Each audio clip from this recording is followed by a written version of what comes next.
Welcome back, everybody. 8 o'clock on the 2nd of June. I can't believe it's a Monday already. And you'll see June blow by.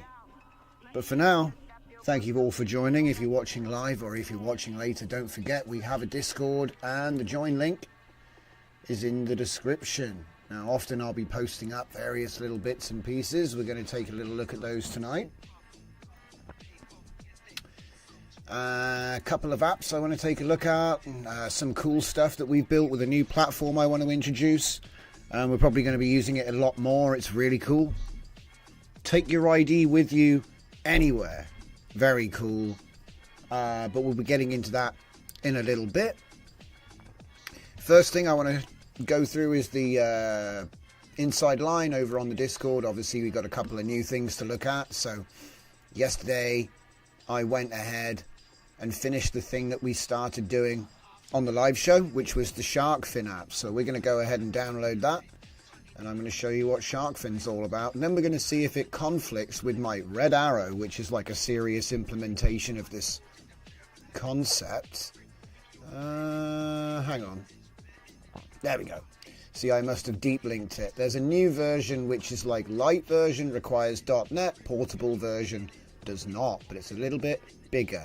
So we're going to go with that one because I want to demo that. It's just a little bit of fun we had yesterday. We built it sort of like on the side. So I just want to show you that that is all working. So let's go to the main page and just talk about what it is. It's just a fun thing. It's a shark fin that follows your mouse around, and if you don't move the mouse, it might occasionally eat the mouse. That's pretty much what it is. I don't think it has multi-shark. I've got a version 2.0 which I may or may not release that has, you know, packs.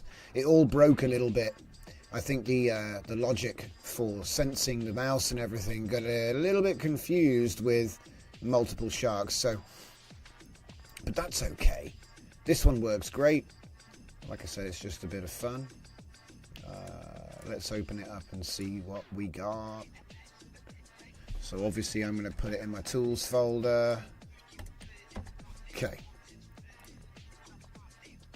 But it's actually got like an interesting application using the exact same thing. I adapted shark fin into the next thing we're going to look at. And obviously this is all vibe coded with Sonnet and VS Code. So here it is, portable. If you remember, we made the graphics in Photoshop yesterday with like a pen tool or the pencil tool or whatever. Oh, it's got dual screen support. Here it comes. Oh, there it is. He hasn't seen me. Oh, has he seen me? Wait, he's slowing down. I'll go over here. Yeah. Oh, he teleported a bit. What? Oh, he immediately got me. Is he moving at warp speed? He's got like an attack speed. Hang on, I'll lure him over here. Here he comes. Oh, there he is. He's... Oh. He's got intelligence, but he's also got stamina and different speeds. Here, I'll let him get me. Oh, arr. It doesn't actually interfere with the mouse. It's just for fun. Also, if you click, he'll go to where you last clicked. You know, so he knows. He knows where you're at. Just a little bit of fun, right? We just made it for a joke, really. And I think what I'm going to do is I'm going to see if we can run both of these things at once. It's funny that it follows you to the screen. Here, I'll bait him over there. There you go. Off he goes. Right, now let's get the other one. So like I said, we made this in .NET because to be honest, I've never written anything in .NET. Not that I can remember. If I ever did, it was a joke. Oh, he's coming to get me. He can wrap around the screen as well. Right, so let's just go back and then shuttle. Come over here. Oh dear. Right, where's the other one? Red arrow, yeah. We're going to let him swim around tonight unless it causes a problem. There you go, let him eat you. We go to initial release, and it's the same setup because it's the same thing. I just adapted it to be this instead. So we'll download this and do the same thing. So, yeah. Right. Oh, he got me. Okay. So if I take that and then put it into tools. Whoa, where'd it go? There we go. Oh, you're right, he comes to right clicks as well. There you go, he's going to go all the way over there now. He's going to check out WinZip. Right, you are here. Now, I don't know, this might conflict. I don't know, let's find out. Oh. Okay, so the idea with this tool, forget the shark for a minute, okay? So the idea with this tool is the exact same thing. So say I wanted to like point something on the screen. All I got to do is go click, click. No, wait, click, click. There you go. So you like wait for it to get there and then click where you want the tail to be. And that sorts out the rotation, right? So you click what you want to point at and then click where the tail's supposed to be. It's pretty simple, right? 2 clicks. Haha, I'm not over there, mate. That's a fake cursor. Which one's fastest? Oh. Ah, baited. But yeah, you can lock it in place so it doesn't just move around all the time. So if I put it here and then on the second click, control click, now it's locked. Okay. It's a super simple idea, right? Just like a floating cursor. And, you know, if I wanted to turn it off, I'd control click to unlock it and then control click it to a place that's like off the edge of the screen like that. You know? So it's there. Oh wait, you can still there we go. It's gone now. We'll let them run all night for fun. Alright guys. So hello Apollonia, hello Full Dive Media. How are you doing as well? I'm doing great. What's the realization that today is the best day of your life? Just keep it rolling. Let's see. Evening. Claude has been throttled into safety mode. I can't get him to debate anything now. Oh, do you need to make a new account, Dragon? Yeah, it's sad times, my friend. I don't know. I didn't even know that was a thing. Maybe your research is too spicy. Didn't you say that you notified them of some jailbreak? I would have thought they'd like pay you a bounty or something. Anyway, so yeah, that's my 2 new tools, but it doesn't stop there. So now what I want to do is I want to talk about a new tool called Hypership. And I really like it because we're big fans of the VS Code round here. We love it. Look, see, here's the end of my final publish for Sharkfin, which is running nice, you know. And we never even did .NET before. Look at that shark go. Wow, he's got some gas. Oh, you can't see him. He's above the black line. That's boring. Anyway, so yeah, like I say, let's take a quick look at it. I don't think I've even logged in on this machine yet, so this is going to be fun. Hypership.dev, here we come. Now, like I say, you've heard a cursor, you've used the VS Code with Klein. We're always doing that around here. Like, my GitHub is just full of open source stuff that we've all developed right here live on the show. It's a lot. There's 148. I don't know what the public number is. Some of them aren't finished or just, you know, private. But yeah. So let's sign in. Now, you can go ahead and build something straight out the gate. You know, they've got a very, very generous demo mode. I was able to actually build the Captioneer V3 without paying. Okay, so let's take a look at that one first. Now, for reference, Captioneer V3 is my web Captioneer for video and image models. The V2 version runs in your browser and it looks like this. Okay. And remember, this one was done with the free account. I mean, it still says free, but I did pay for it when we were making this one. So, anyway, Captioneer V3. So let's take a look at the live app. Okay. Nice thing about this is they host the project for you, so you can do all kinds of extra stuff. Nah, not this time, Sharky boy. Will my Python dude friend enjoy this? Well, the thing is, what I've been told is it's not actually working with Python. It's working with Next.js or Next.js. It's Next.js Tailwind or I forget. There's like 2 templates you can go with. So it's more about what's going on. Hang on, I need to get to the project somewhere. I've clicked on the wrong thing, haven't I? Let's go to the AI Studio. Because it's basically an IDE. This is the thing I loved the most about it, was the AI... Oh, shark's got me again. No. So, let's see now. This is... Which one is this? Oh, this is just an... Oh, wait. Huh. Okay, so maybe I broke something, guys. This looks like an empty project right now. Oh, no. I'm wrong. It's right here. It was just, for some reason, took forever to load, I guess. So this is the V2 version, remember? And I gave it the full HTML file. And I said, make me version 3. But this one is made in, I think it's React and Next.js. I can't remember. Let me see here. Gotta watch out for the shark. He's on patrol now. When he moves around, he's hungry. So I could just feed him the mouse a few times and he'll calm down. Oh my god, there's so many things. Whoa. He can smell my clicks. So yeah, let me see. Don't even remember. Wait, I want to show the prompt. Can I show the prompt? Isn't there a prompt history? Ooh, see, I'm new to the platform. This is like my second... Well, I've done 2 projects on here.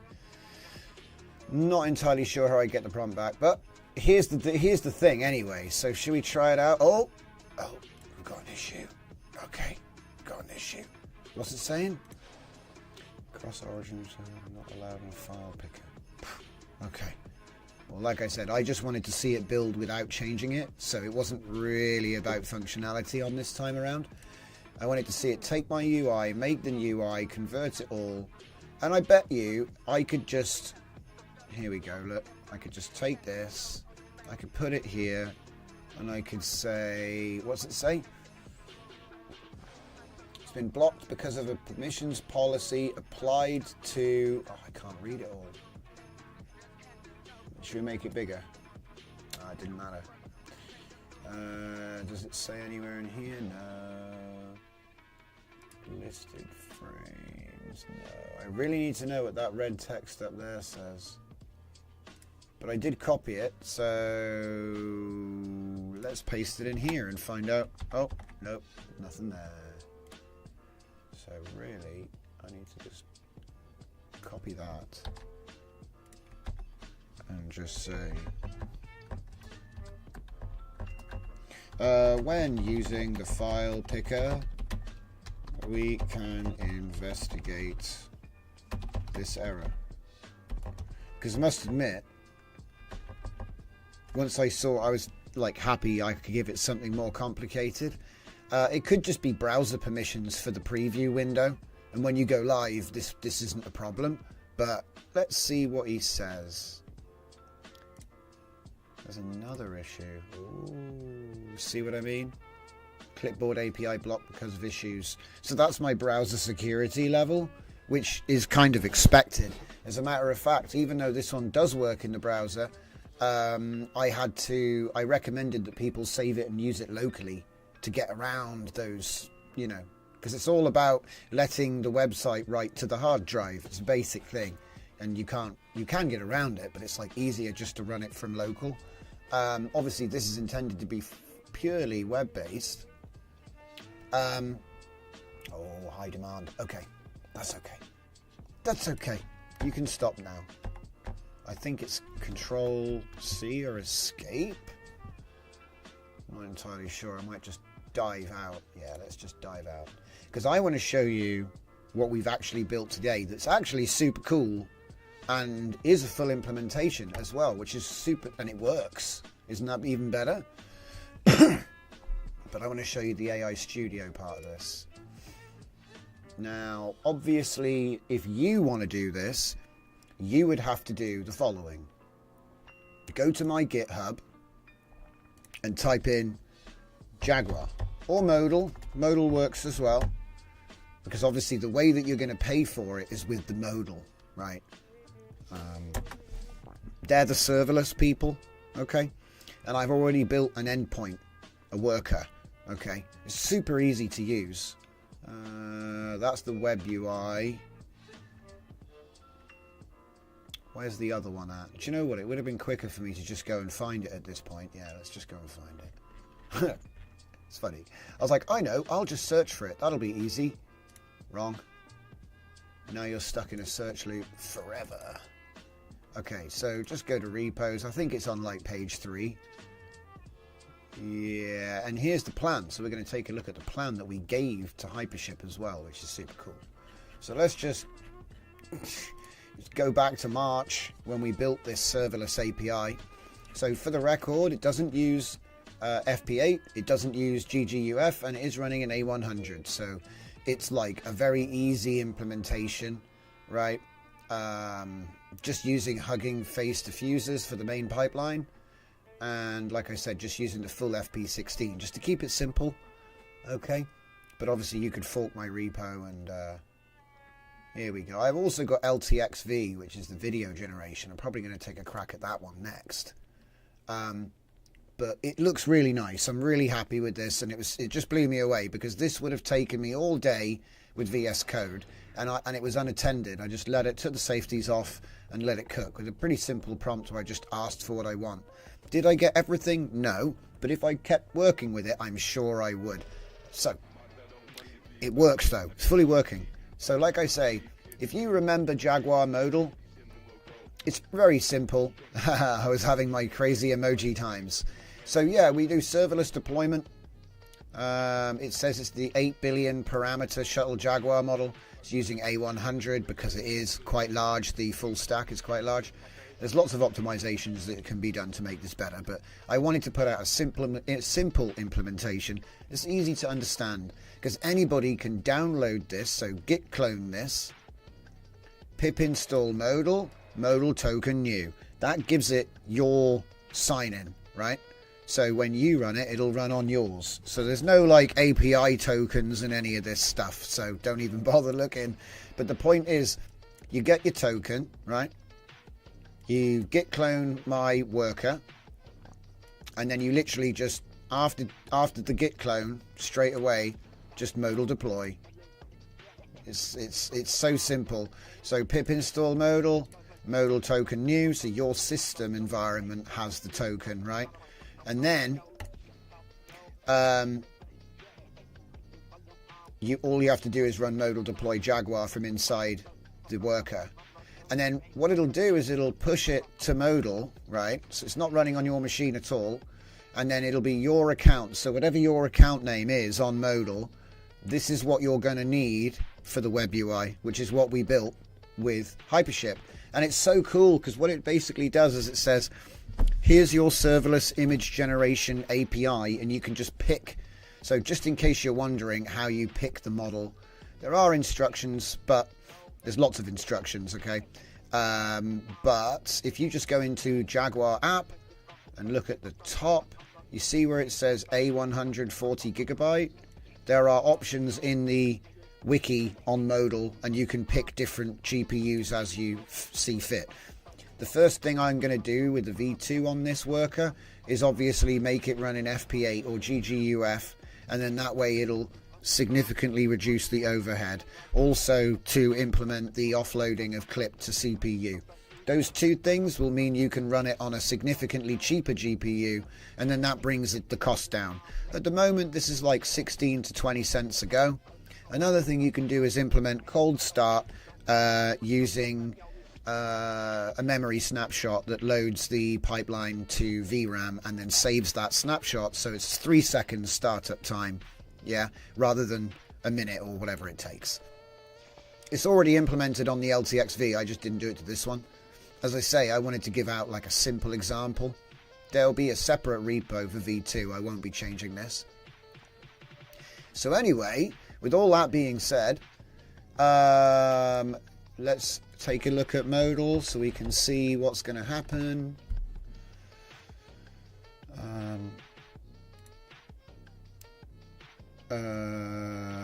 Google. Whoa, ah, I got eaten. There we go, Google. It's funny, I haven't logged in for so long they forgot who I was, but all the stuff was still there. So you can see the calls in here, it's quite nice. Obviously after you do the publish, right? Hey, James. Aha. James from Hypership. So, thanks for the shout out. Loving the channel. You made some mad stuff. Keep it up. Oh, I'm glad you're here because you get to see the big finish. So this is the most awesome thing.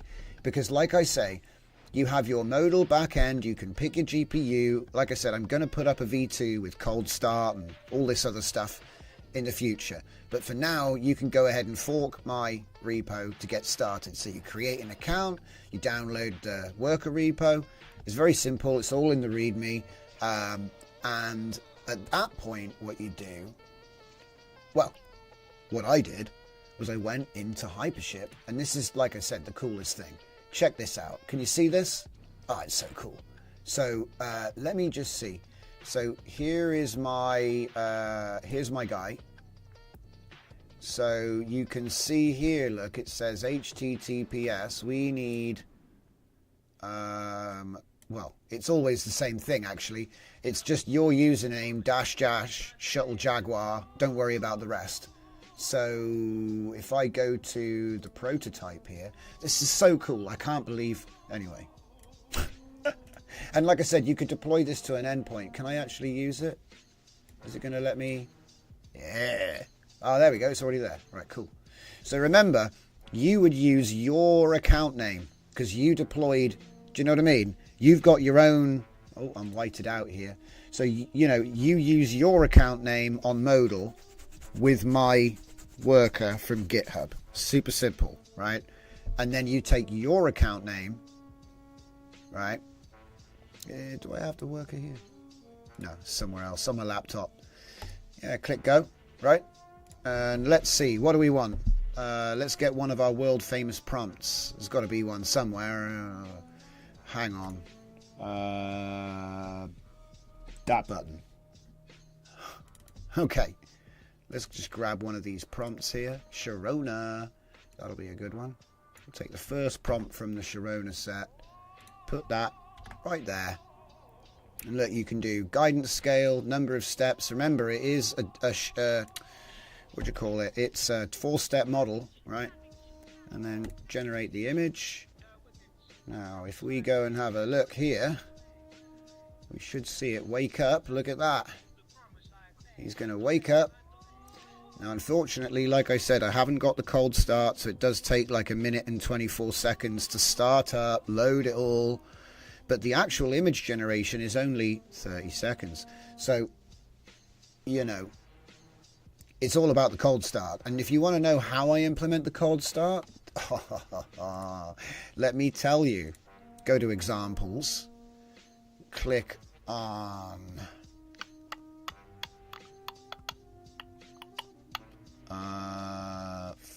Flux video. Where is it? I found it in here. You know what I mean? I found it and then I fed it to Claude. I said, do this, and he did it. Where is it? Low latency serverless tensor RT.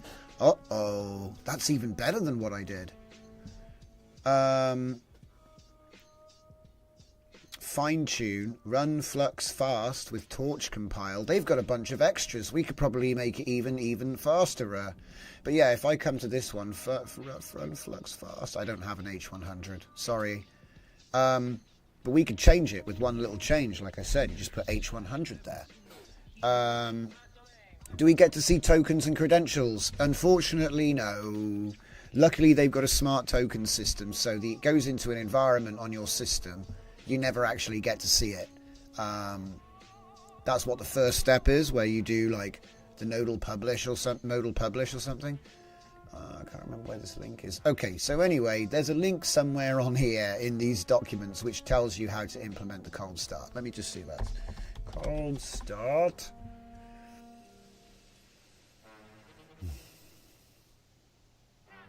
Produce. Here we go.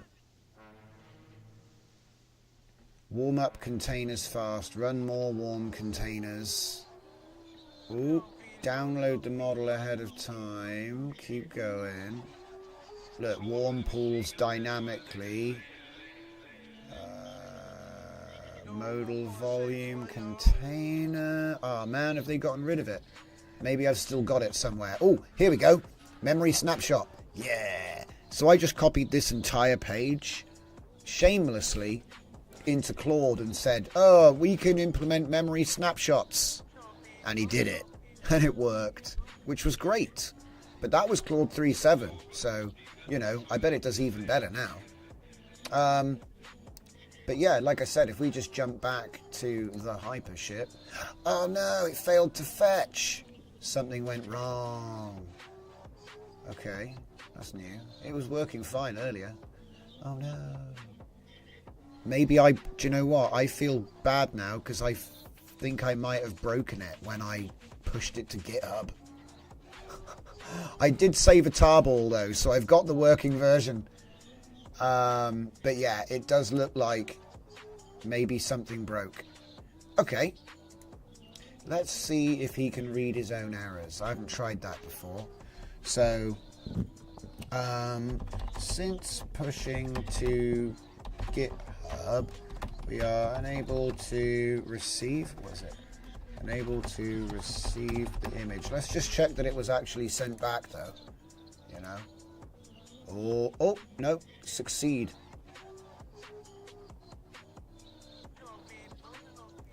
Okay, I gave it too many tokens, but it did finish. It did send something back. I just didn't get it. Okay. Okay, that's interesting. That's interesting. So let's see what Hypership has to say. So, unable to receive the image, and I see 2 new errors in the console.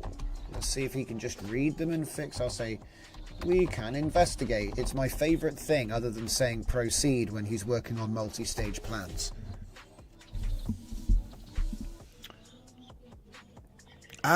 Point of Google. Mr. Moneybags over here. Have you made anything with VEO? Yes, we're going to be looking at VEO 3 in just a minute. I've already prepared a couple of things, and I did get the Ultra so that we can check it out tonight. Bro, try clicking preview, drop down, and preview in a new tab. Good idea.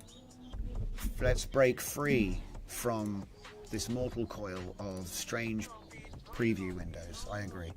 So, should we get like a slightly more interesting or basic prompt, perhaps? Let's take one from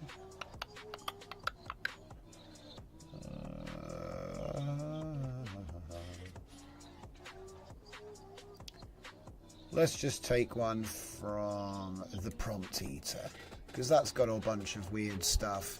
Painting of a woman in a kimono. Super easy. Let's go. And pump the stock. Okay. Let's see. It could have just been browser permissions, because I must admit I did do it this way before. I wasn't in a preview window when I did test it, so. Here comes the jobber.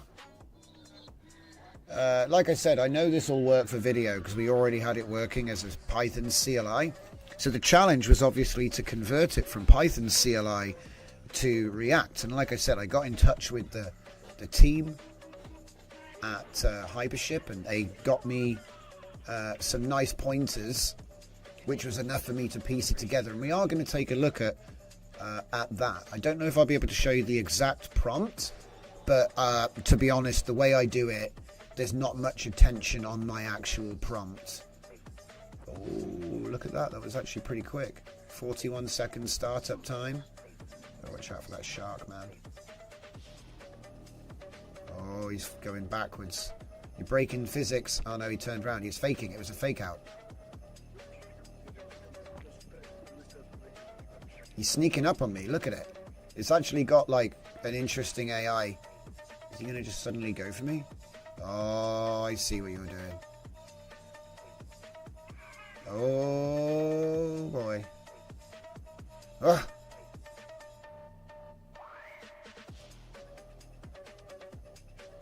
Whoa.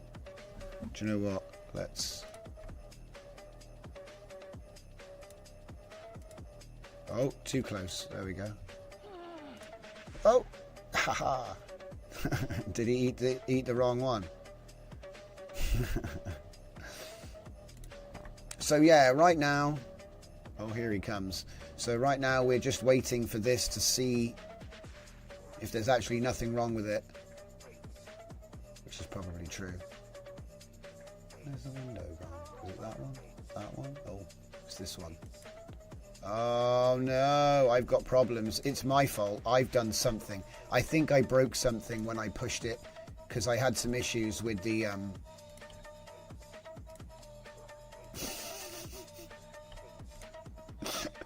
bloody shark. Alright, let's go back. What's he doing? The replacement was too narrow.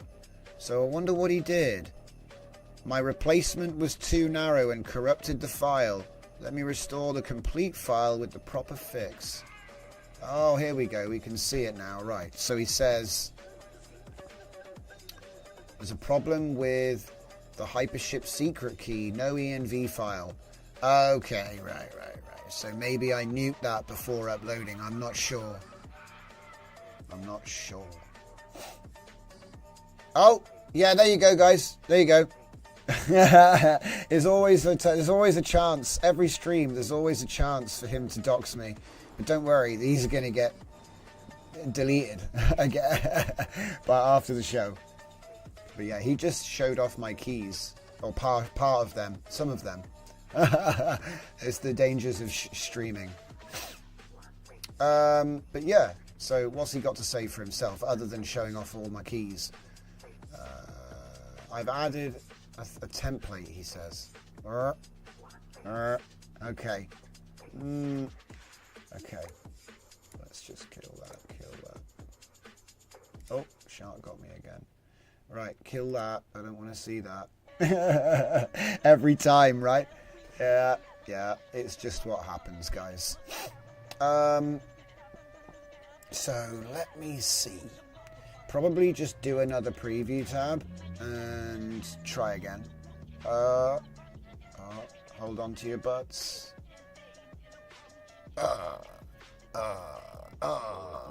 He's broken him. He's shattered his poor little brain. Oh, I know what I can do. I can delete the whole thing and untar my tarball. It's a bit extreme, but you know, that's what I would do at this point. You know, normally. Like I say, it's a little bit extreme. This is the point where you find out the tarball's corrupted. It's all right. I got it backed up. Right. Don't delete the tarball, though. Yeah, delete everything. We're going to be brave. But we're going to get him to untar it. Yeah. Just to mix it up. Unpack my tar. .gz. Unpack my project.par.gz. It's so lazy. Let's go. I want you to... Oh, okay, well, whatever. Oh! It worked, guys. Keys, Louise. That's right, Vascular. Yeah, he daxed me. See, to be fair, I wasn't even looking at the screen when it was being done. So... But yeah, I'm not even sure what my Hypership key is. I think it actually came with it in it already. So maybe I'm wrong there, but yeah. So basically, in case you were watching earlier, we have this failed to fetch error, which is manifested since I published to GitHub, and I think what's happened is something gone wrong.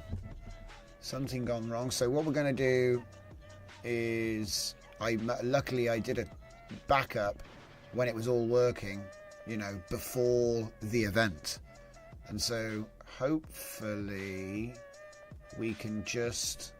Oh, see, he's going to do some changes. No, stop. Okay. What is the stop command? Is there even a stop command? Yeah, stop. Because he's now trying to do stuff which doesn't matter. It's my fault. So, like, since the unpack, what did he do? Let me check it. I can see the original component doesn't have enhanced error handling. Oh, boy. Since the variables are present, it should be fine. Let me check lint. Lint looks good. Let me now enhance it. Ooh, I hope I caught him before he did that part. Because, yeah, it should be now working, basically. Restored the backup and all.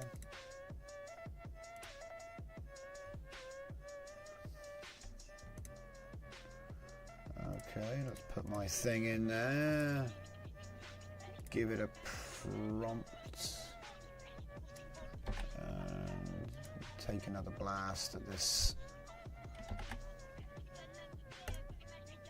Okay. Yeah, like I said, when I did it earlier, it worked fine. So it's just obviously got stage fright. Oh, okay, here comes the job.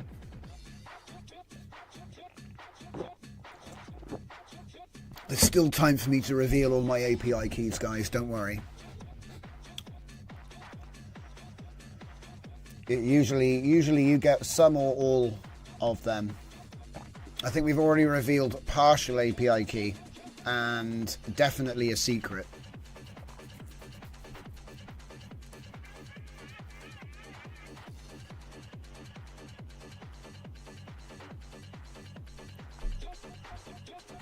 Oh, shark nearly had me.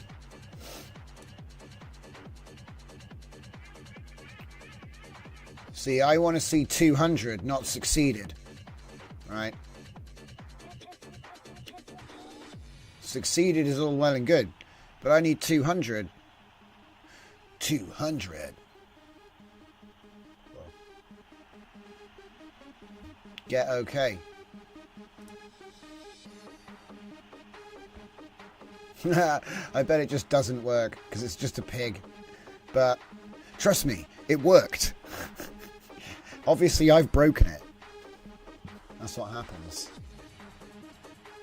But that's okay. I wanted to show proof of concept of how you can make a fully functional front end. And like I said, if we were getting images back, it would be really nice actually, because whoa, internal server error. Uh-oh. Yeah, because if we were getting it, you get like a history, you know, it's actually really nice. I'm obviously broken it, guys. I take full responsibility. But it's funny because it was working earlier. I was like, ah, nice. And clearly I've broken it by trying to get the project onto GitHub. Pretty much what I did was I just told it to do it. So, you know, it does happen. A says, I want to start making a text-to-video AI generating app with a free open source model that I can... what can I use to achieve that? Because of all the cool stuff like VEO3 are paid. Well, give it 6 months and the open source models are going to catch up. Give it 3 months and it'll be cheaper because there'll be more competition. But the reality is VEO3 is cutting edge. But you could use WAN. You can do fine tuning on WAN 14B, and then you can have a LoRa. We've actually demoed that quite a bit over the last streams. If you look back on past streams, you'll see some examples of doing that. Oh, succeeded with a 200. I need to go back to the app. Ooh. Which one is it? No. Even after the restore, I think I've still got problems. Oh, that is a shame. Wait a minute. Have I got multiple hyperships running? Yeah, let's just kill these and just make sure I'm not like making my life difficult here. Can we just look at it and see? Oh. Okay, wrong link. My bad. See, I'm still new to the app, guys. You forgive me. But anyway, while we're doing all of this stuff, you'll just have to trust me. It did work. I got the images back and they were all in the gallery and it looked real nice. And you can see that the worker, the endpoint is doing what it's supposed to do. I just think I cooked something. That's okay. Where are we? They didn't even use much on the credit side of things either. Okay, so see, you can see him there. Open. I'm just going to start hammering the API now. Give me more. It's all right. It's less than 20 cents a pop. Let me see. See he's doing his business. He's doing his business.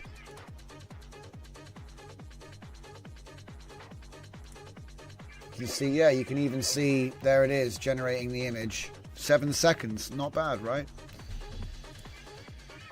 Because it's only 8-step Jaguar, right? But yeah, the nice thing about this is it's like personal because it's just your endpoint, right? And the security is done through Modal, and then the web UI front end, it just works with whichever endpoint, you know, URL you give it. So obviously it's your account, my endpoint, it'll work fine. So it's just it was a nice little example of how you can put together one of these things. Now, oh yeah, we got the image back. Okay, I don't know. Don't ask. But it worked. No more excuses. Yeah, there it is. Where's the log? I want to see the log. It's still got another one running, so maybe we'll get another one. There we go. Success, guys. I think it was just me screwing up the whole thing by opening previews and stuff. Because you can see I haven't actually changed anything. There's no error. Whoa. It should give me another one. I think I should get another one. But yeah, you can see that it's a nice simple concept. You have like your previous generations. This is using the trick where it saves the images to your browser cache. So you're not actually, you know, until you actually save them, they're not saved. And if you refresh your browser, obviously you lose everything. But it's a cheap solution, that one. And like I said, it's private, you know what I mean? It's only going to run the endpoint which belongs to you. You know, obviously don't share it because it will give anyone access to your thing. But think about it like this, okay? if you password protect this and give it a Google sign-in, they can prepay keys, and you're one step away from having a company account buy the tokens, so you have the budget to satisfy your customers. Yeah. And the thing is, I might try this and open source the framework that I make. You know, this is why I wanted to push it to GitHub. I like to share the stuff that we make. Yeah. Because what this ends up being is a custom endpoint for whichever. Because you can fork this Shuttle Jaguar endpoint from my GitHub, right? So where is it? You can take the endpoint. Oh, that's the web UI. Right. You can take the endpoint and fork it to run different models. Okay. So then you've got different workers, right? And then the workers that you make available, they all have a web front end, which is this. Customer logs in, prepays with Stripe. Yeah. Every time they click the button, it takes one off. Now, this is an extremely basic way of doing it. Obviously, you need a little more finesse than this. But what I'm trying to say is it's a login system and a Stripe API away from click for thing. Now, I wouldn't be trying to just make an image generation platform like that, okay? But what I'm saying is add a little bit of extra, you know what I mean? Add some like, oh, this is my custom LoRa. You know, if you train LoRas, you can send your client a URL where they can generate your images, and you just put $10 on the thing, put $10 on the credit and send it out, and it's like, do you know what I mean? It's just a little bit extra, right? Just a little bit extra. And obviously you can customize all of this with your own features, your own parameters, you know. I just think it's a nice little thing.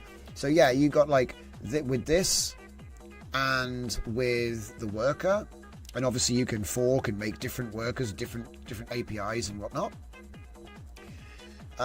It should be, like I said, I adapted this one to run LTXV video generation, and it worked. So, but what I do want to do is make this better. I think it's worth the effort. But yeah, like I say, as you can see, with tools like Hypership, it's possible to make fully functioning APIs. These are hooked into a serverless API in the back end. We're running an H100 here. Do you know what I mean? As a developer, this is like half the battle. Getting to this point is like half the battle. May I ask what Drift is trying to do right now? Okay, let me give you the quick roundup. Open source, serverless API, uses diffusers. I've got it preset to use Shuttle Jaguar, which is a fine tune of Flux Schnell. It's currently preset to use an A100 at 40 gigabyte because there's no FP8 or anything like that going on. It's all just basic. So you can see how it works, right? And this is a worker which will be deployed to modal, okay? And it's going to accept the jobs and use a serverless setup, right? You put your account name, your URL. It says here Mushroom Fleet, Shuttle Jaguar. It'll be your account name, Shuttle Jaguar, if you follow the installation right. And then if you then take my the Modal Jaguar web UI, which we built with Hypership, you'll be able to build this web UI, which essentially takes that URL, that API URL, and it generates your image model. So it does it all like, you know. And like I said, this is like a place to start from. And you've got full control over, you know, what the budget is, you know, how many workers there are, all of that sort of stuff. So it can scale as well. If you, for example, made the most artistic art platform generating our AI images and whatnot, you managed to do that, you could scale this up to many workers and you could satisfy demand quite happily. But anyway, there's a lot of work you'd have to actually do to take something like this to market. But the interesting thing is it offers you a full demo of like we got this model off Hugging Face. We used the diffusers because, like I said, when we build it, it's quite funny actually.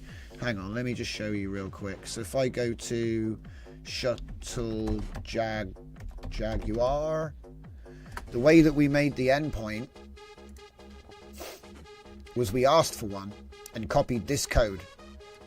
We copied all of this and we said, we can make a Python-based endpoint. And it works. Okay. Obviously you test it working.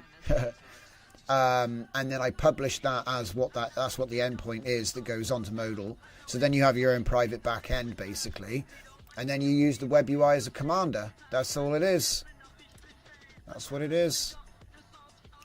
So yeah, happy days. But did I try to do it inside the program as well? Did I do it in there? Where is it? Here. No, that's something we're looking at in a minute. That's next. No, it's not that one. It's not that one. That one's broken. See, it's a bit of a mess. I'm a bit of a mess. Bit messy. But yeah, so it'll be username, Shuttle Jaguar, and then off you go. So yeah, there it is. Like I said, I hope to do more with Hypership. I don't think let me see, can I show the old prompts? Sometimes I don't know how to get old prompts. Maybe they're not there. Because technically I was on my laptop, so the browser cache will be changed. But it's not a huge deal. Like I said, the biggest thing I loved about this was being able to take the IDE anywhere, because I got all these different IDEs, and they got all these, you know, it's nice to be able to just come to the project no matter what. So I don't care if it's like there's a little bit missing from, you know, like the cache, not necessarily having the history, it's fine. But yeah, like I said, this is awesome. But what I do want to do is give you a bit of insight into how this was made, because obviously it's all very well and good. I did want to show you the prompt. I might be able to remote access into the laptop, we'll see. But it goes like this, right? I actually used this. So what I did was I opened up a Hypership and I asked for a new project. So here we go. No, not that one. Spoilers. Hypership. Right, so let me go back and I'll show you what I did, because it's actually kind of intuitive and I enjoyed it. So I just said, I think I did auth built in, or I might have been on a different screen where I just said, just create me an empty project. Let me see, can I find that page? Get out of projects maybe. So I think I did it from the front page. And it was here, start a blank React or Next.js. And I read that the Next.js had this sort of built-in authentication system that I could build off of. And I wanted to try that out. So that's the main reason why we've made this image generation web UI, you know? To see if we can get a login system and all that stuff. So obviously I put the name in, and instead of React Starter, which I think I used for the other one, I did Next.js Starter, which as you can see has the user authentication section. Now like I said, I haven't got that far yet, but I clicked on that and it gave me an empty template. From that point I was able to open up the terminal and git clone my plan, which is this. No, wait, which is this. And this is public as well, because I wanted to show you, like, this is kind of how I use the... So what we've done is we've used Sonnet 4. I downloaded my worker and I literally said, extract everything I need from my Python serverless image generation API, so I can hand off a document pack to the Next.js node development team. That was it. I like to pretend like we're in this, you know, hardcore development team. He loves it. You pretend like you're handing it off to someone else, and then you just give it straight back to him and say, you are the Next.js developer. He's like, oh wow, look at this plan. But anyway, so we're playing a little bit of a game. And so this is what he gave me to hand off to the Next.js team. So let's have a quick look at some of this. Obviously he's given me a Jaguar API TypeScript example. If we look in these two folders, We've got Jaguar image generator TypeScript example. We've got Jaguar Flux API JavaScript example. Looked at that one. And then this is the React handoff documentation. So this is what I gave to Hypership. So Hypership is my Next.js team. So I didn't want to miss anything. So I said, okay, we're essentially going to distill our own tool into a project style prompt. And all I did was just say, you need to read the contents of this directory and then do X, Y, and Z. And so off he did. And that's what he did. He read this in full. Okay, explains everything about everything. And this is a long document. We could be here for a while. So like I said, it's all up, full open source. You can check it out in your own time. There's also, like I say, troubleshooting section. Quick start guide. So it gives all the information that he needs. But this is all taken from either my README or my original Python project, you see. So this has all been like distilled by inversion. It's my favorite thing. Reverse engineering is fun. Okay, and so here we have the React notes. So we've looked at the quick start, we looked at that. It's basically the long and short of it. There's no README because it's not really, this isn't for humans, you must understand. This is for machines. And so by telling him the context of what we're doing, combined with this starter pack, I guess you could say, that was enough to dose him up. And then we left him for some time. And we ended up with this lovely front end. And like I said, this is a beautiful starter. Like, obviously you wouldn't have, if you were doing like a commercial type thing, it's always going to be the company endpoint. It's never going to be, so you would get rid of this front end and it would only be this bit. You'd have sign in, credit count, and then you'd probably have many different endpoints for different models and things like that. But the beauty of this is, if you wanted to make your own platform, you can 100% do that now with a combination of tools. Like I said, I think you could do the whole thing from scratch with Hypership, but I do like to dose them up. And we all use Gemini, we all use ChatGPT, we all use Claude, whatever we use. So make a cool plan, you know. And like I said, it's such a cool approach. Let me see if I've actually got an example. Have I got an example of that prompt style? Because it's a really simple thing when you see it written down. Let me see if I've got anything here. Begin working on the fully working Electron. Handoff document. Ah, damn, this is the one. This is building with the handoff document, not making it. So this is the sort of prompt I use when I'm using the handoff document method. So we can begin planning the creation of a fully working Electron-based portable EXE version, which aims to provide the functions planned in the handoff document. Then you link the handoff document while using the approved and pre-designed hotkey folder manager HTML, because we already made the UI in like lovely React or Tailwind. It's beautiful, as the template to be closely followed for the user interface. So what we're saying is, you've got this cool interface. We're going to now make it work using the code in the plan. Now, just for reference, that program is right here. I use it all the time. I've got a little mini keyboard hooked up to these bad boys. So if I want to open my NAS, I just push a key, bang, there it is. Because I got fed up of constantly navigating to the same folders over and over again. So the same 6 folders drives me mad. So like I said, that's what this project actually is. So it's like, and you can get this as well. It's called hotkey folders. It's on my GitHub. But what it is isn't the point. It's how it was made that's the point. So we can begin planning the creation. So where did I get this from? Let me show you. Let's go and have a look at El Claudio. Where's he gone? Claude, my #1 companion in crime and valor. Come on, mate. We need to look at a different one.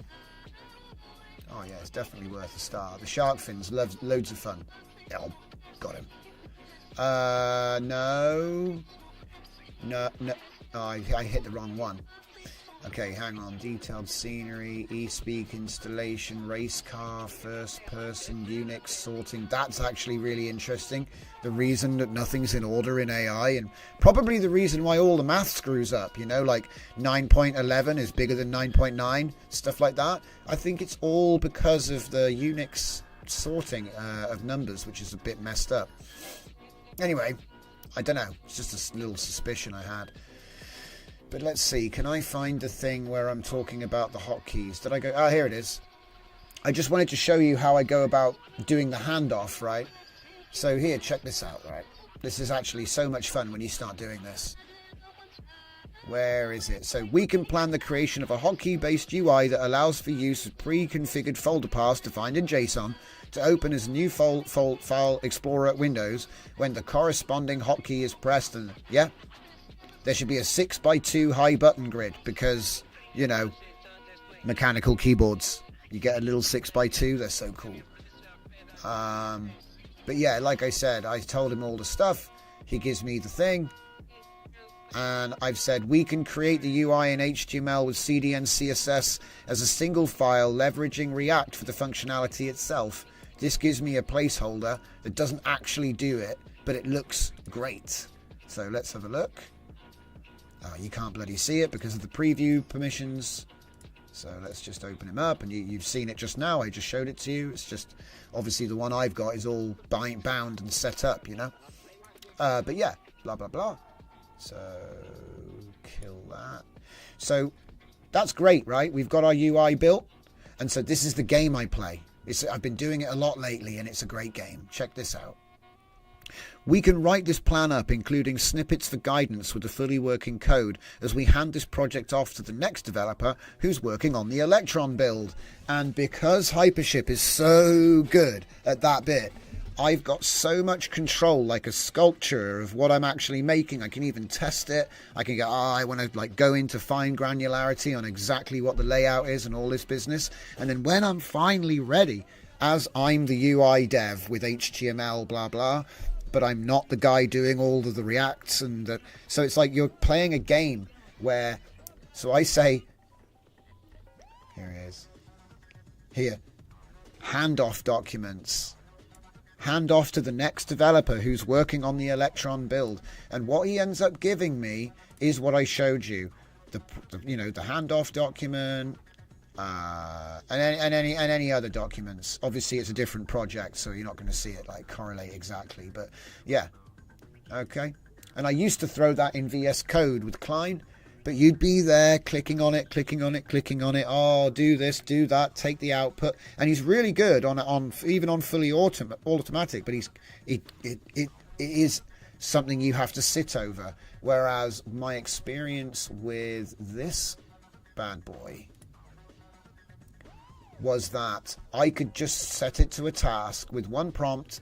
Like I said, I did git clone down that repo that we were just looking at, the modal Jaguar React notes. So this is the plan that I got from, you know, we just looked at it, you know. I said, oh, this is the handoff pack basically, right? For the React developer, and I gave that to Hypership, and I was able to just go about my day, do other work, you know. And like I said, it was absolutely painless. It's the first time I've seen an automated code thing use lint, which is like, I think I mentioned it when I spoke to the team. So happy to see, because it's like, I don't know, it's just a little thing. I must admit, I need to start using lint more myself.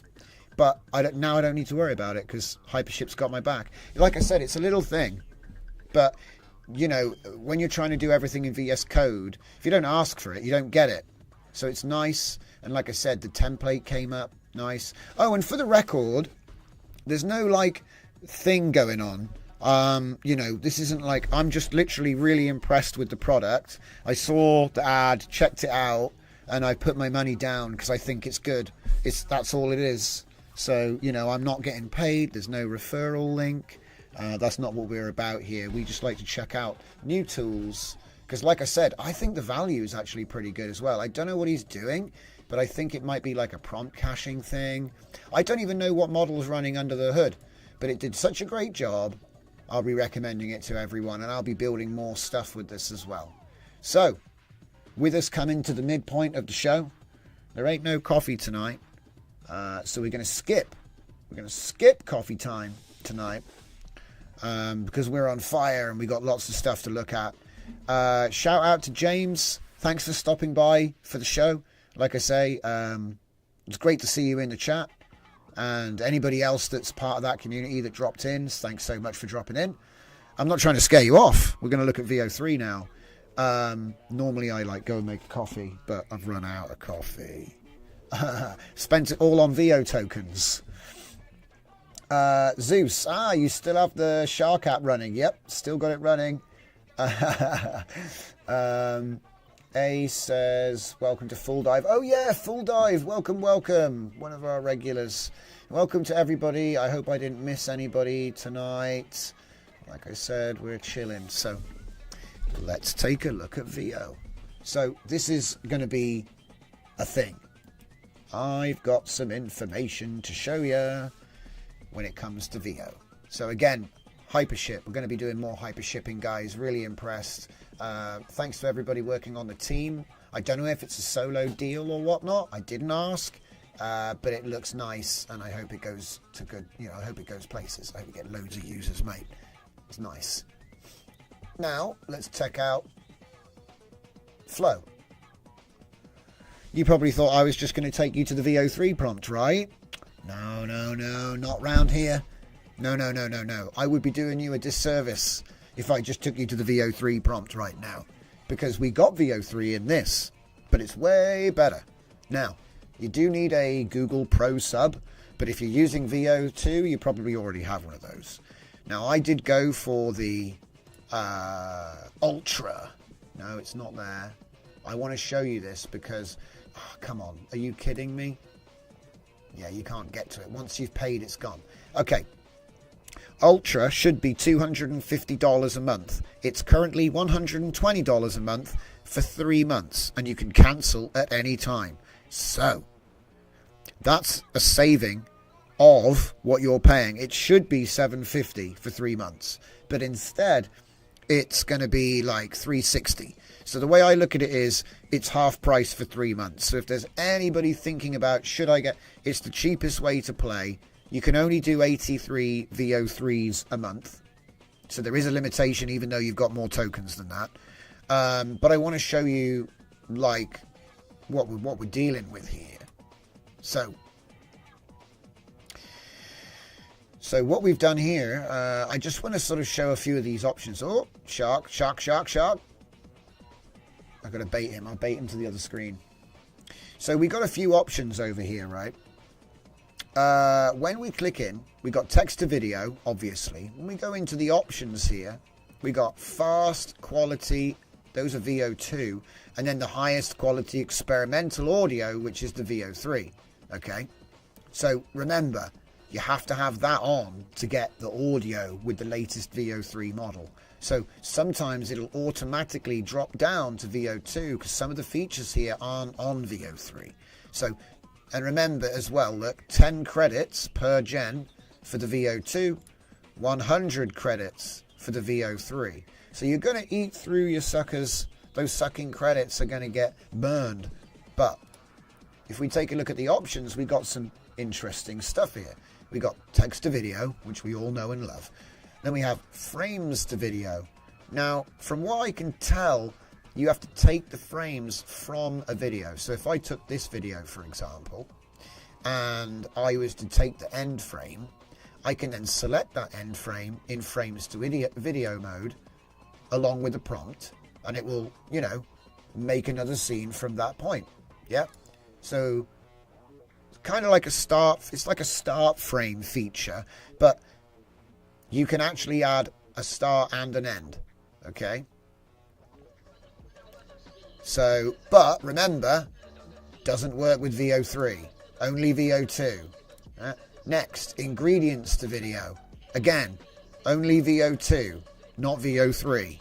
So it might be that that changes, but if you try to use this mode in VEO3 mode, it'll just be like, and put you on VEO2, okay?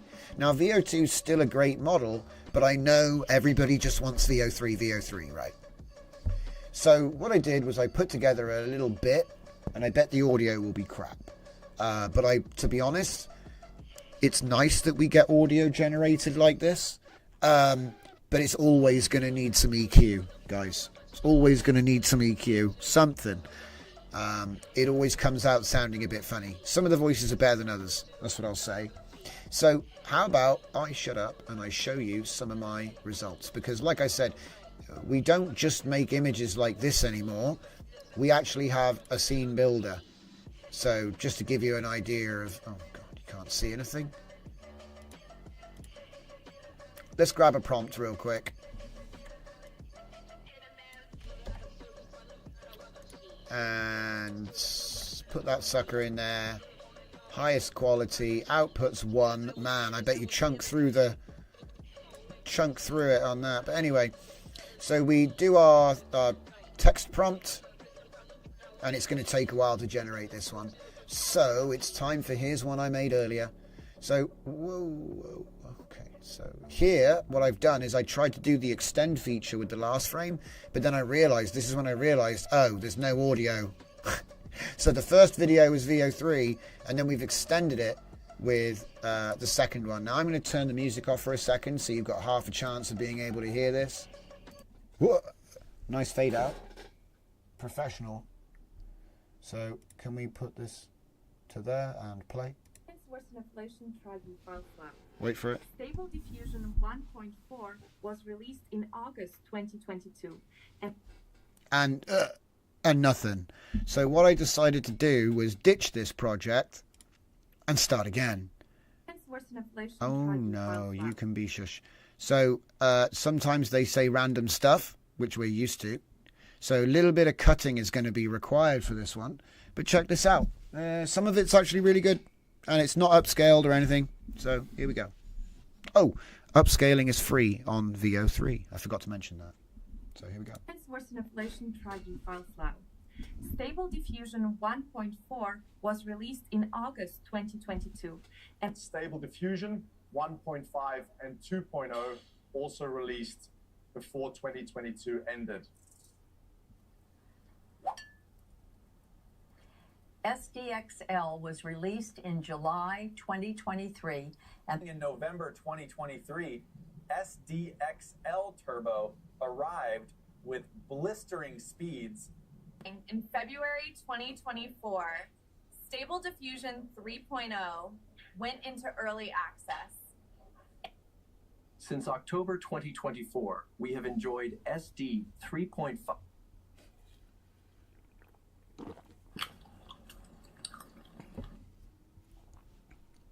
SD 3.5, medium and large. SD 3.5 medium Horviscar. And SD 3.5 large. In summer 2025. We are using the Stable Image Ultra API. We can even call Futsu. We can use Stable Image Ultra Dura API. So anyway, that's literally one shot in order, guys. If you want to see an honest outputs reel, there you go. That's 10 in a row as they came. No deletions, no cherry picking. I haven't cut anything off, so you can see they're doing a bit of honking. What? They're doing a bit of Sims stuff occasionally. But the thing is, it's not really it's not good editing to just put out a bunch of clips that are the same exact scene length. You're supposed to kind of like do a short one and a short one and a long one and a short one and a long one and a long one and a short. You're supposed to keep the viewer guessing. Unless it's like timed to music, of course. Okay, there's exceptions, right? But what I'm saying is it would be totally normal to cut off the bits that aren't good and then just put that together. I'd probably drop the gorilla and the ants because it was just gibberish. It didn't really work. I was trying to do a nature documentary voice for this one. And for this one, I was just trying to make the gorilla talk. So it failed to make the gorilla talk in this. But sometimes I think it's the prompt. Like if I said, photorealistic, a man in a photorealistic gorilla suit, maybe it would work. I don't know. But anyway, it didn't work. Also, it's not, the audio isn't, as you could hear, just completely one shot. Some scenes, this one I thought was super realistic. Like if I just play this one again, this one is probably one of the better ones. Okay, and you could just keep generating and generating and they'll all look good, right? But Stable Diffusion 1.5 and 2.0 also released before 2022 ended. I think it's just the voice matches really nicely and there's good ambient noise in the background. It just works. For some reason, the expressions and everything just worked.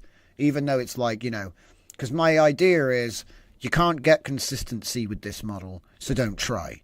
Just do a different person for each scene and cut up the audio of what you're trying to do. Then you can do pretty much any type of ad, any type of promotion, any type of, you know what I mean? But to be honest, what I think I'll probably most likely be using this for is making assets that I want to use again and again and again and again. Do you know what I mean? I think that's probably far more useful. And here's the thing, guys. Say you've got a character. If you prompt as close to the character as you can get, once you've got the video, you can face swap to your character if you want. You can still do post stuff, but you're going to have a really nice input to start off with. The trick will be making sure it blends well, because this is really nice quality. The other one as well that I thought worked really well was the guy in the car. That one was surprisingly good, and it might just be that there's a lot of data for those two types of, you know, like those two scenarios are just quite strong. In November 2023, SDXL Turbo arrived with blistering speeds. That one worked really well. I was really surprised. Like the car in the background held up. It was interesting. I mean, I wouldn't recommend filming a blog while driving like this, but hey. And then also towards the end, of course, you could see that the over, it wasn't really matching at all. Like a weird stuff at first is okay, but yeah, you'll see this one here. In summer 2025, we are using the Stable Image Ultra API. Oh, well, actually, that came out pretty good. I'll be honest. I must be thinking of a different one. Oh, yeah, and often it will start off with like a foreign language gibberish, and then it will do the line. We can use Stable Image Ultra Dura API. Did he just say Ultra Dura API? So occasionally, again, he's stumbling on the lines, because I'm just literally doing, you know, like a video prompt, and then saying, so, you know, standing on the top of a mountain, saying, quote, the line, right?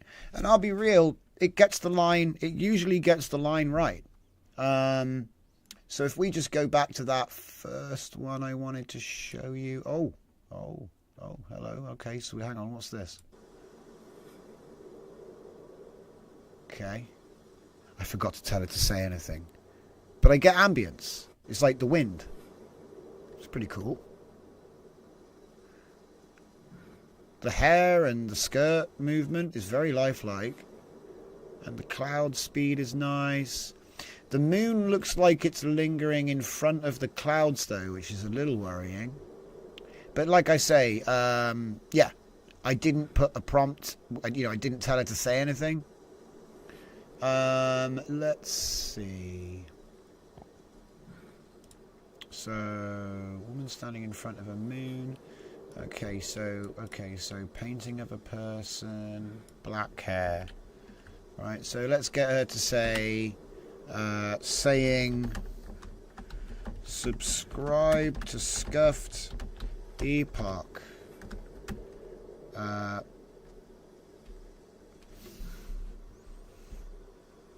okay, let's try that one. Yeah, you can stop now, though. I'll put the music back on.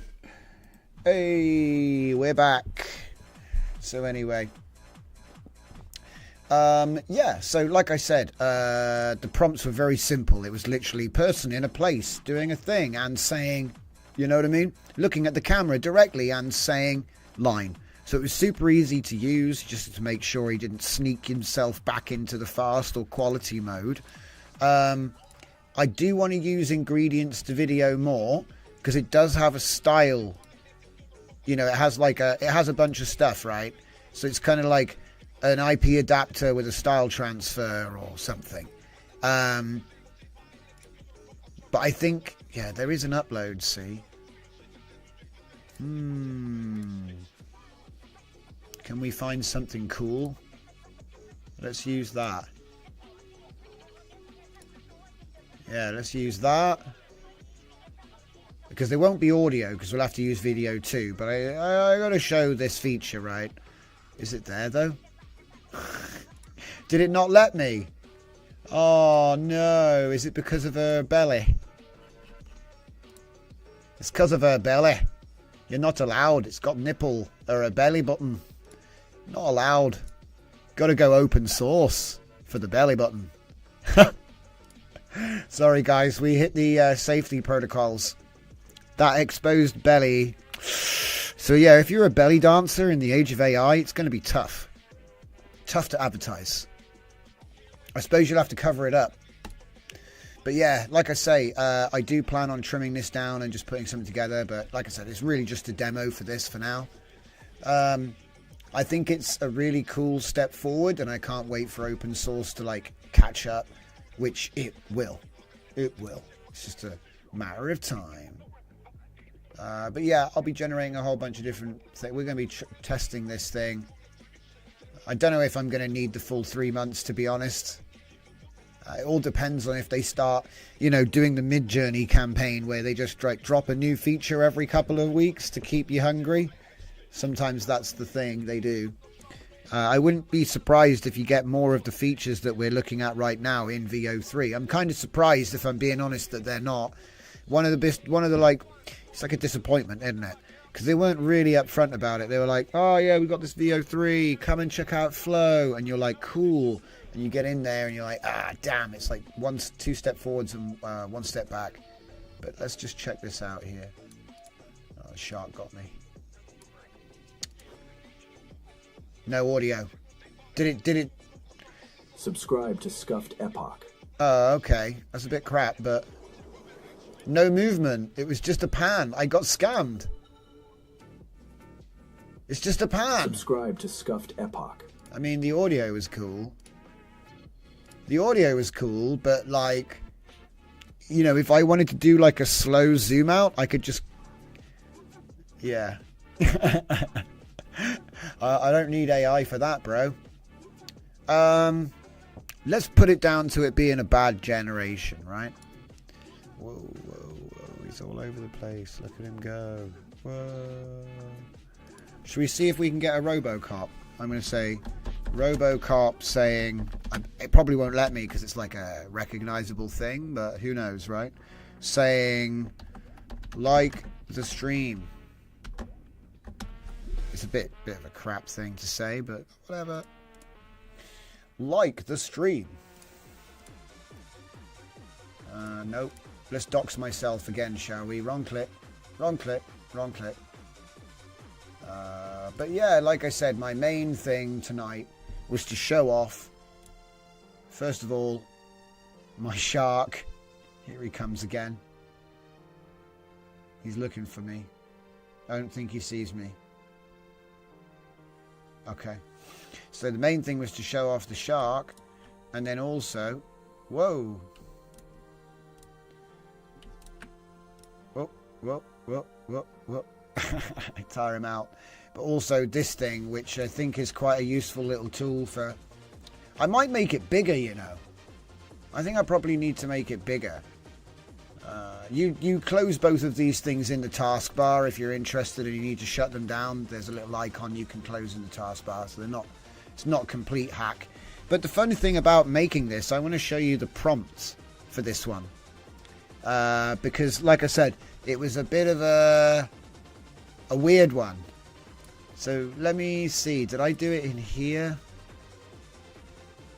Yeah.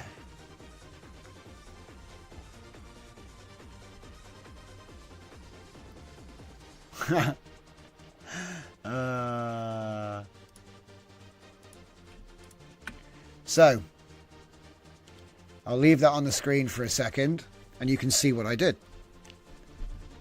Like, it doesn't have to be crazy technical. it can be more intuitive than you think. This whole vibe coding thing, you know, the vibe I go on is, does it work?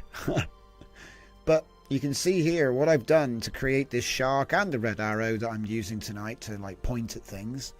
We haven't done it much, but it's a new thing, right? In older Windows systems, there was a fun feature where Bart Simpson would blow raspberries at you as he hides behind the windows in the UI. I would like to create a fun animation for Windows Desktop that is a shark fin, which is visible in Windows. I said being, but he knew my monkey stupidity and just ignored it. Swimming around near the mouse. If the mouse stops for 10 seconds, the shark will eat the mouse. To prevent intrusion on user actions, any mouse movement or input will restore the mouse pointer. The graphics could be built externally with the fin animation and the bite animation. Let's discuss planning this app. That's it. You know?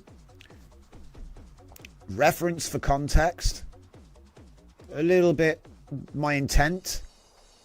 Oh, here he comes. And then, like I said, a little bit more detail. Oi, stop it. Right? A little bit more detail. And at first, all he did was just seek out the mouse. And then when he found the mouse, he would like circle around the mouse. And if I didn't move it for 10 seconds, he'd eat it. That's how it worked.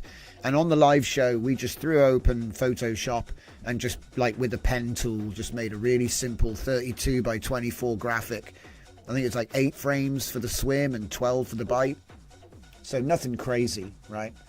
And like I say, from that point, what I did was I took that working prototype, which is working. It's .NET. This is .NET 8. And it was a bit of an experiment because I didn't tell him, look, I never told him what I want it to be. So he goes on about what he wants to do. Windows API hooks, C#, right? So I'm like, oh, you want to do some C#, do you? So I said, look, he said, what do you want to do? Look, it's brilliant. What do you want to do? I said, you can suggest the most appropriate options. So I've told him basically, just pick the best ones in your opinion, mate. So off he goes doing C# with WPF, which sounds fun, but it's just a framework. And essentially what it's going to do is require you to install .NET, and then it gives you an exe file. It's very small as well. You can get it to build a portable exe version, and then it goes down in the task manager with a little, little widget near the clock and all, right? So anyway, what I did was similar to last time. I did the whole, we can make a pack for the development team, right? Where is it? Would you like me to start with a prototype? Proceed. My favorite single word prompt is proceed, because often he'll finish and he'll finish the job, and what he's actually done is broken it up into a bunch of steps and didn't tell you. So then you'll test the app and then you're tempted to go, oh, now do the next step and stuff like that.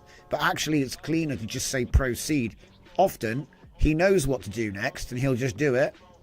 And I think sometimes if you tell him to do what he knew he was going to do, it can actually like send him off rails, or he'll forget about some other, part of the bigger development timeline.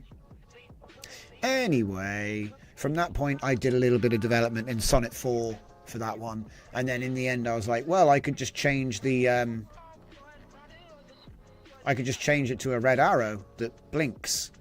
And it's basically got the same, control click to unlock it. It moves around when you click. And it's one click there, and then click where you want the tail to be. Control click if you want it to stay there. So if I wanted it to stay here, I'd do that. Now it's not going to move. But it's built on the exact same code. So I literally used the code for the fin. I git cloned the fin project. And then I said, I reckon we can just make this into a red arrow, actually. And you don't need to do any of that hunt stuff. Just move where I click it and park it with control click. If anything, the arrow's too small. That's the only complaint I've got. So maybe I need to do like control mouse wheel to make it bigger. I think it's an SVG, so it should scale, but I'm not sure. So let's just send him away. There we go. He's gone now. So yeah, it's just another little thing. I do think it needs to be bigger. So yeah, that pretty much concludes our little sort of coding bit. So I'm just trying to think of the next segment is Writer's Room, and I had something prepared. Oh yeah, that's right. We're going to publish chapter 1 from the tower, book 1. So let's see if I can find those files. It's on here somewhere. Oh, is it a document? Like a Google document? Tower 1. It's not coming up. Tower. Docs. Docs. Tower. Gosh.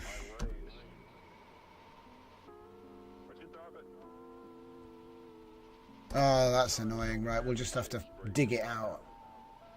Outpost, outpost, outpost. Oh, there's no tower. There's just the Glamorgoon law book.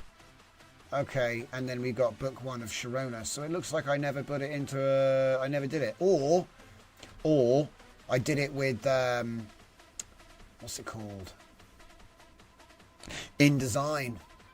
It's probably an InDesign template. Books, please. Books. Dead Drop. That's the only one there. That's production. Damn it. Where's the demos gone? NAS. I need my NAS. Writings. Okay, so there's the narrative buckets for Jovian and Paradistro. That's not all of it. Ooh, I guess tools. Oh boy. Tower Trilogy. Here we go. Here we go. Oh! Oh! Oh. He knows. I need to bait him over here. Right. Book 1, Uno. Book 1. Whoa. Okay, whoa. Right. No. No, no, no, no. Oh, no, I can't. Ah! Just... I'm going to play dead. Right. Whoop. Okay. So this is chapter 1 of the first book. Now, it's unedited. It's raw.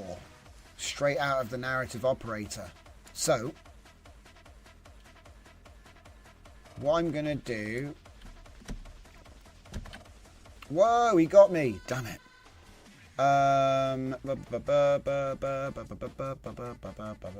Do you know what? It's kind of bland. But to be honest, it is just... Yeah, it's fine. It's fine. So let's go and post that. Where are we? There we go. Substack. Yeah, I said I was going to do it, so let's do it. Do do do do do do. Go on then. Do the postings. Hey. All right, cool. So yeah, basically,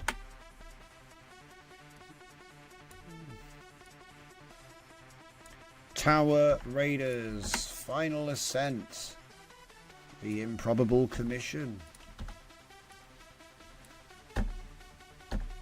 There we go.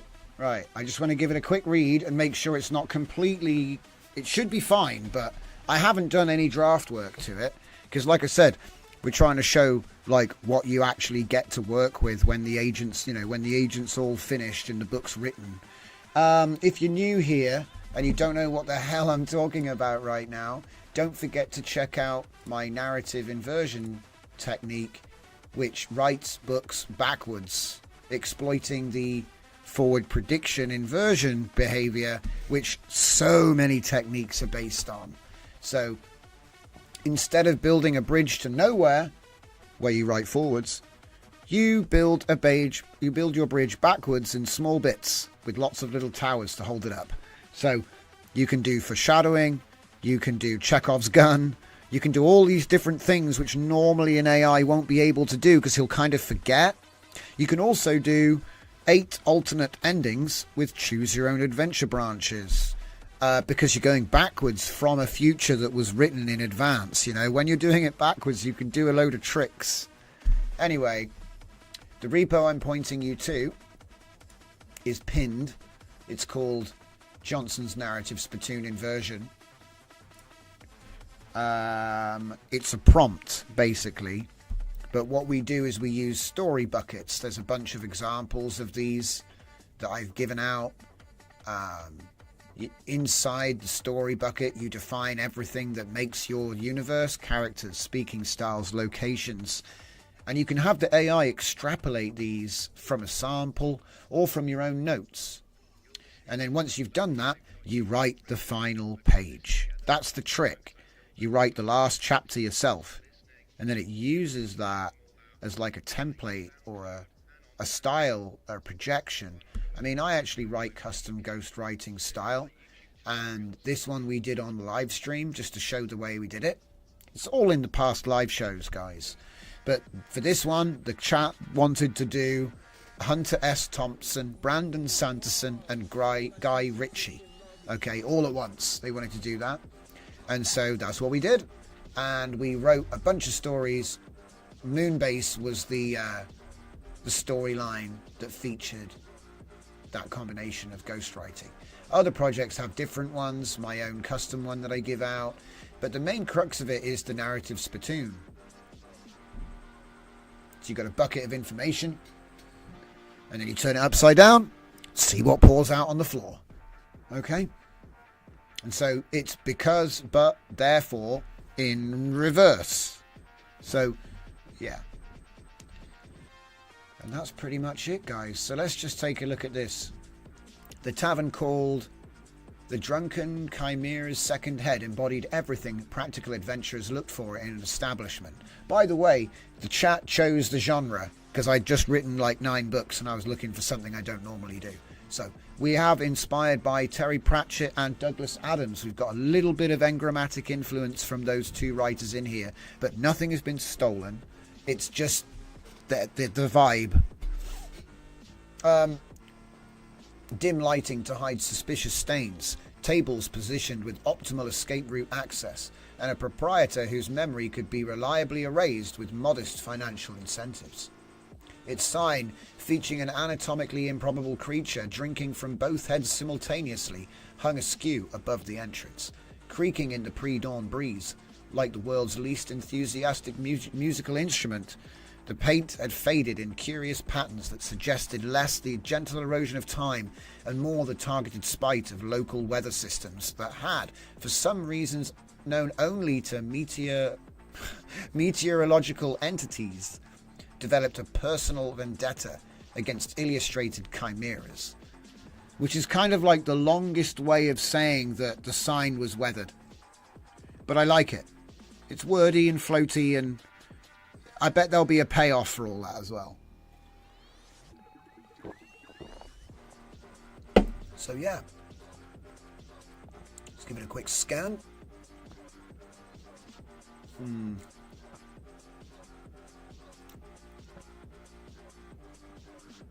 Classification codes. Oh my god, someone's shouting in text. Who's that? Oh, it's the axe. Okay, so the axe is screaming in caps. I was like, who's shouting? The axe is shouting, of course. Of course. Oh man, and the orc is saying percentages again. Man, he's he's like a mathematician. I don't know. We decided to pick a bunch of random stuff to see how far we could go before it broke, and it didn't break. So if you find it breaking, please let me know, because I need to be able to show people and analyze where it broke. As it happens, like I said, this is chapter 1, which is several pages long. And what I plan on doing is releasing these as a serialization on the old Substack. Now, I don't often use the Substack. It's pretty much for publishing experiments, guys, so we can test various different narrative agents and whatnot. Pretty much everything on there is just a sort of demo, like what I'm doing right now, only this is the first serialization of stories we've written on the show. So, by popular demand, here it comes. You know what I mean? There it is. My goodness me. Yeah, it looks like pretty much how I remember it. The thing is, like, I haven't had the time to read every single book yet, so I will only commit to the first book, which I know is okay. And to be honest, I don't care if it's errors, because this is all about showing what the agent can do.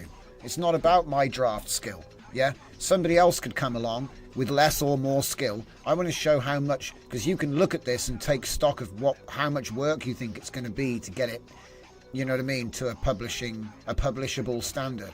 When I look through this, there's not much. It's like a couple of things that get repeated. Like every now and then he'll kind of repeat things in the same way. But I can't see an example of that right now. Yeah, it's doing a pretty good job here, so. And we had refined it quite a lot by this point. The only thing is that one of the characters a little bit tough, but I think you're supposed to have a balance. You know, you can't have everybody be like funny and cool. You got to have a few sticks in the mud. You got to have a nerd. You know, it balances it all out, right? Anyway, let's publish that bad boy. All right, cool. There it is. So, like I said, it was my absolute pleasure to introduce the Hypership. I think it's a great tool. I'm going to be doing more work with it. It's a nice little thing to have in your toolkit. Don't forget to check out the GitHub. We'll be back tomorrow at 8 o'clock, same time, same place.